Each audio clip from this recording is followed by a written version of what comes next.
welcome back to not knowing what the hell you're doing. So, alright, I got these. It's an oil squirter kit from Get 'em. So this just shoots a cooling jet into the back side of the piston, the underside, the head of the piston pin.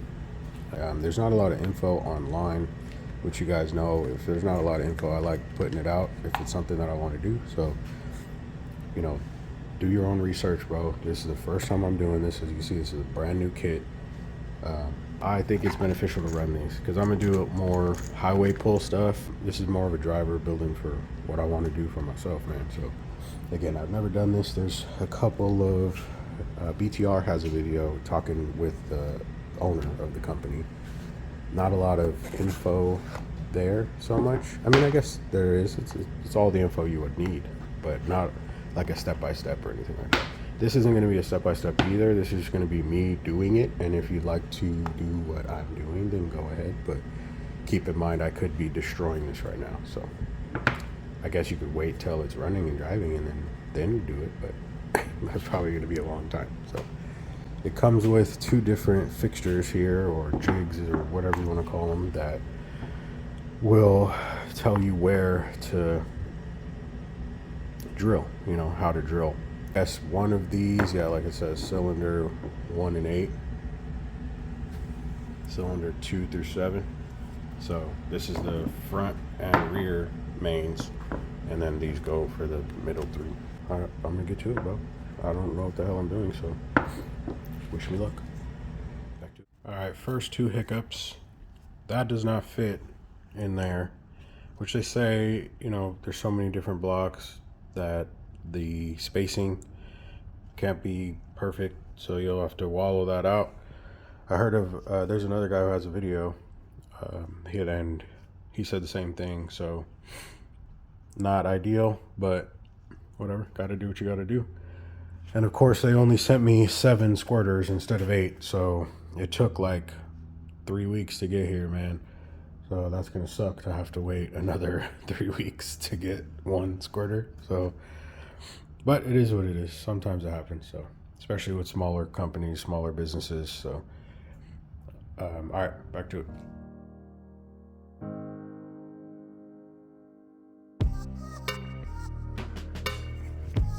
So I got both of them wallowed out a bit. Doesn't take a lot. Sneak up on it. I'd rather have it tighter than looser. I mean, it doesn't really, not too serious because you can set it where you want, but I had ran just some welding wire just to try and see what the angle's going to be like. It looks pretty damn good, so I'm gonna go ahead and get to drilling this thing now. Wish me luck.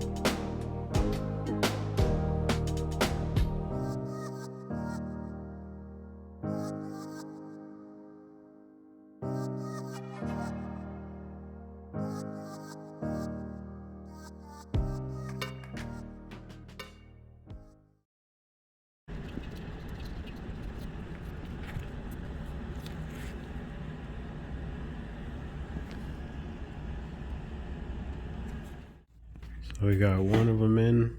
I don't want to go too far on the other side, so I don't want it to, you know, if it goes through, if I tap all the way through, it's just gonna keep threading all the way. It won't stop on anything.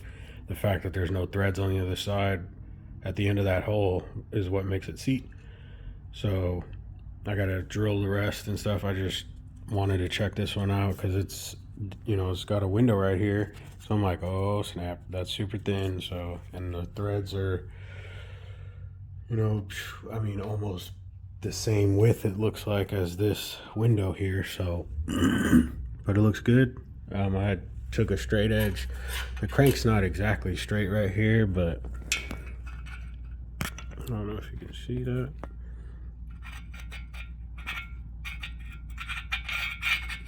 So shouldn't have any interference there.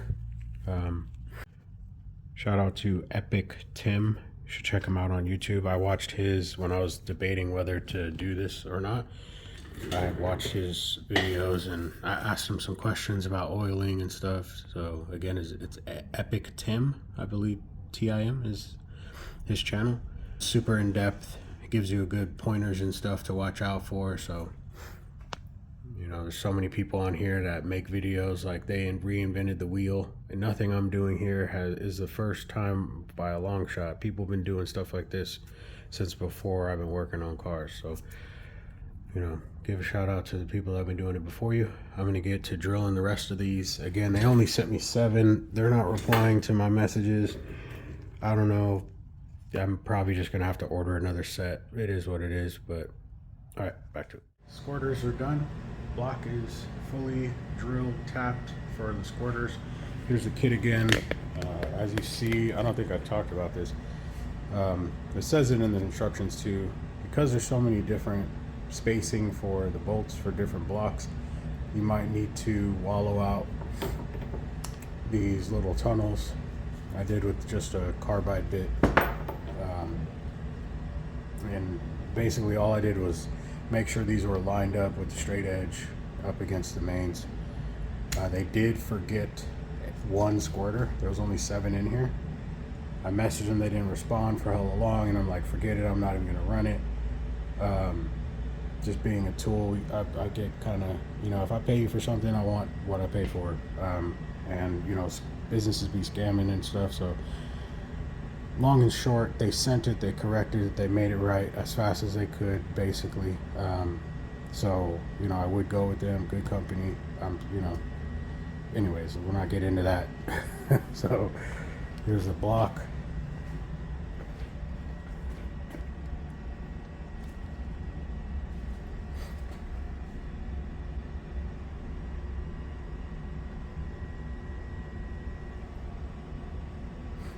So if I had to give you any pointers,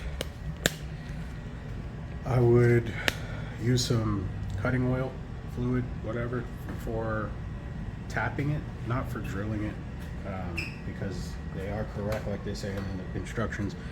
You put too much fluid in there, it's a blind hole. It'll clog up, gump up, probably break the drill bit off. This is what I use to lube it up. What else? So, yeah. What other pointers? Buy some more drill bits, some real drill bits, not some BS. Make sure the measurement is right. What you'll find at like your big box stores is the wrong size. Yeah, just make sure that you get the right drill bit size. The tap, there's a tap. They give you a little like drill tap to start with, and then you'll finish it off with this. Be careful when you're going through.